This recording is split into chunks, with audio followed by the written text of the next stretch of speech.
Hello students, welcome back to Prepons treasure from history. History से कुछ ऐसी बातें निकाल के लाते हैं जो यूजुअली आपको पता नहीं होती हैं, इंटरेस्टिंग भी होती हैं और हमारे एग्जाम्स में भी काम आ सकती हैं, हमारी नॉलेज में भी एक्सपेंशन करती हैं।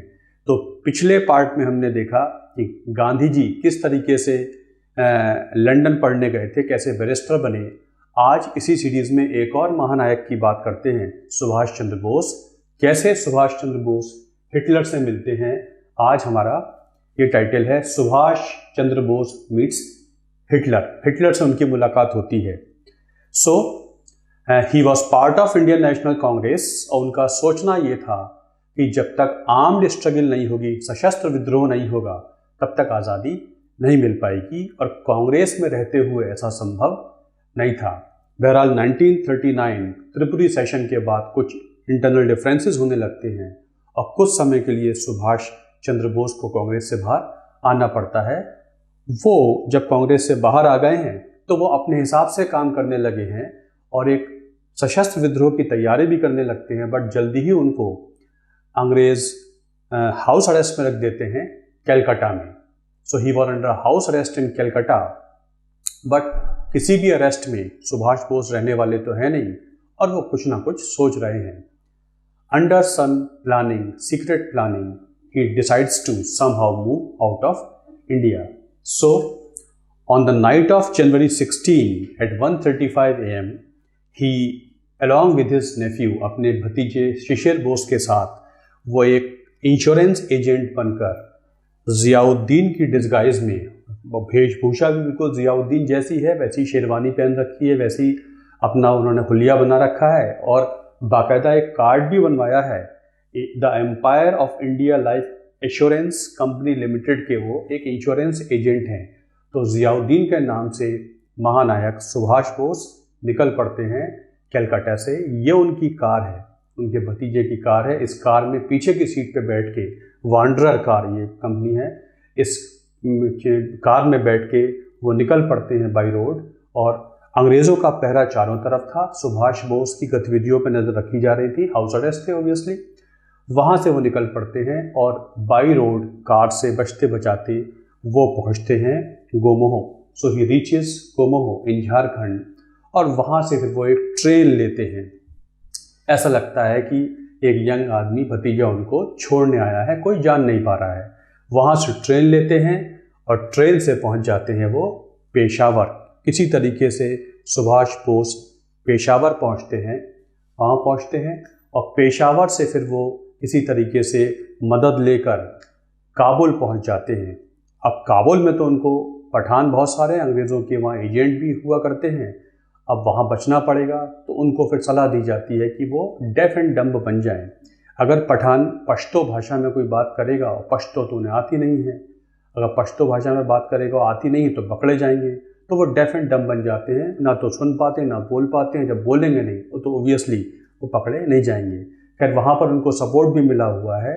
फिर वहाँ से वो किसी तरीके से आते हैं मॉस्को, वहाँ से मॉस्को लाए जाते हैं और फिर मॉस्को से फिर वो आगे बढ़ते हैं। मीनवाइल काबुल में उन्होंने एक इटालियन पासपोर्ट हासिल किया है, एक किसी तरीके से एक ऑर्लैंडो मेजोटा के नाम पर एक इटालियन पासपोर्ट, ये भी काम डुप्लीकेट है, उन्होंने किया है और मार्च 1941 में वो एक इटालियन डिप्लोमेट बन जाते हैं, ऑर्लैंडो मजोटा।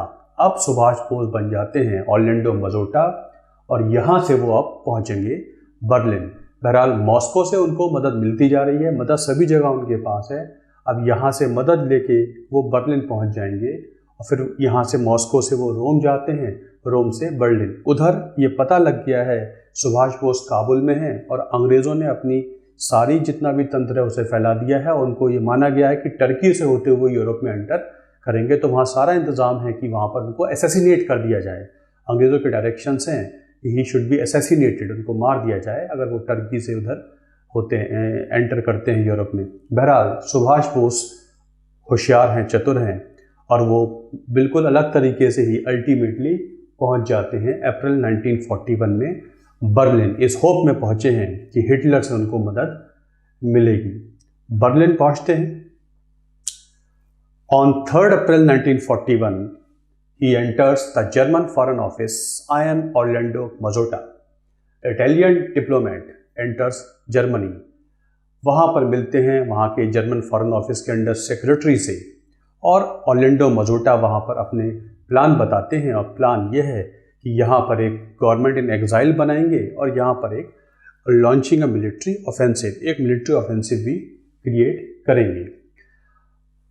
काम करने लगते हैं और कोशिश ये करते हैं कैसे उनकी मुलाकात हिटलर से हो जाए। हिटलर से मुलाकात करने के इच्छुक हैं, लेकिन वहाँ के जो और बड़े हायर ऑफिशियल्स हैं उनकी हिटलर से मुलाकात डिले होती जा रही है। कई डेट्स भी आती हैं, लेकिन हिटलर से मुलाकात उनकी नहीं हो पा रही है। जर्मनी में उनको सपोर्ट भी मिल रहा है, फंड्स भी मिल रहे हैं, और उनको परमिशन है कि वो वहाँ पर अपनी कार्रवाई शुरू कर सकते हैं। इस तरीके से वहाँ पर एक आज़ाद हिंद सेंटर या फ्री इंडिया सेंटर शुरू कर देते हैं, और कुछ प्रिजनर्स ऑफ वॉर की मदद से जो अफ्रीका से लाए गए हैं एक छोटी मोटी आर्मी भी बनाते हैं जिसका नाम इंडियन लीजियो है। तो वहाँ पर वो अपनी कार्रवाई कर रहे हैं। फ्री इंडिया सेंटर भी बना लिया है, इंडियन लीजियो भी बना ली है, लेकिन हिटलर का पूरा सहयोग बहुत ज़रूरी है और हिटलर का पूरा सहयोग उनको नहीं मिल पा रहा है। वो कोशिश में लगे हैं, अपना काम उनका मीनवाइल चलता जा रहा है।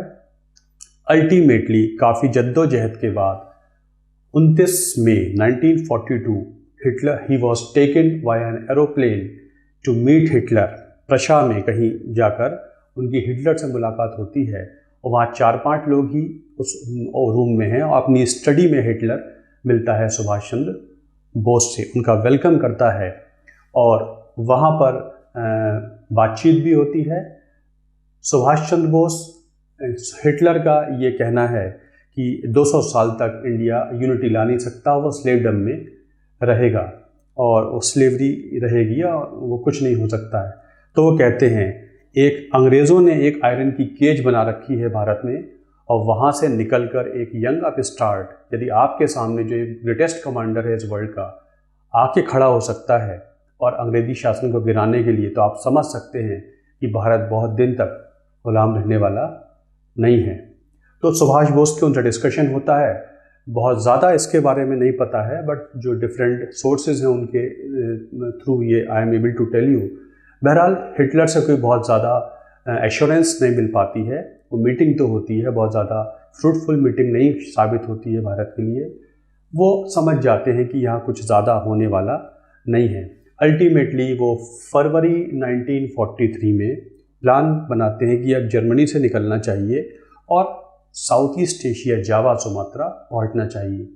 तो फरवरी 1943 में वो जर्मन सबमरीन यू बोट, उसके थ्रू यू बोट में ये बताया जाता है कि उसका सफ़र आसान नहीं था और बहुत सक्सेसफुल जर्नी कम हो पाती थी। बहरहाल वो रिस्क लेते हैं और जर्मन सबमरीन लेते हुए पहुंचते हैं, और मेडागास्कर पहुंचने के बाद मेडागास्कर में वो जैपनीज़ सबमरीन में ट्रांसफ़र हो जाते हैं, और वहाँ से फिर अल्टीमेटली मेडागास्कर से वो पहुंच जाते हैं सुमात्रा। यहाँ से वो पहुंच जाएंगे Sumatra by May 1943 he reaches Sumatra. Sumatra पहुंच गए हैं। सुमात्रा से कुछ ही समय बाद he will fly off to Tokyo. Tokyo पहुंचेंगे, उसके बाद फिर वो आईएनए को संभालेंगे, और सुभाष बोस का और एक और फैंटास्टिक डेवलपमेंट शुरू होगा, कंट्रीब्यूशन शुरू होगा in the form of Indian national army. So how this person who once qualified Indian civil services in 1920-21 and stood forth became a rebel and a revolutionary, and his methods were quite different. तो इतनी ज़्यादा उसके बाद भी वो escape कर जाते हैं and he could reach Germany. Germany से हेल्प नहीं मिल पाई, that is different matter, but he tries his best and finally he came to Southeast Asia. So this was another glimpse into the past, another treasure from history I have brought for you. Hope you enjoyed this one also. आपने इसको भी पसंद किया होगा। पसंद किया है तो लाइक ज़रूर कीजिए, शेयर कीजिए और आगे बढ़ाइए। सब्सक्राइब कीजिए चैनल को। So thanks a lot for watching this video. Thank you.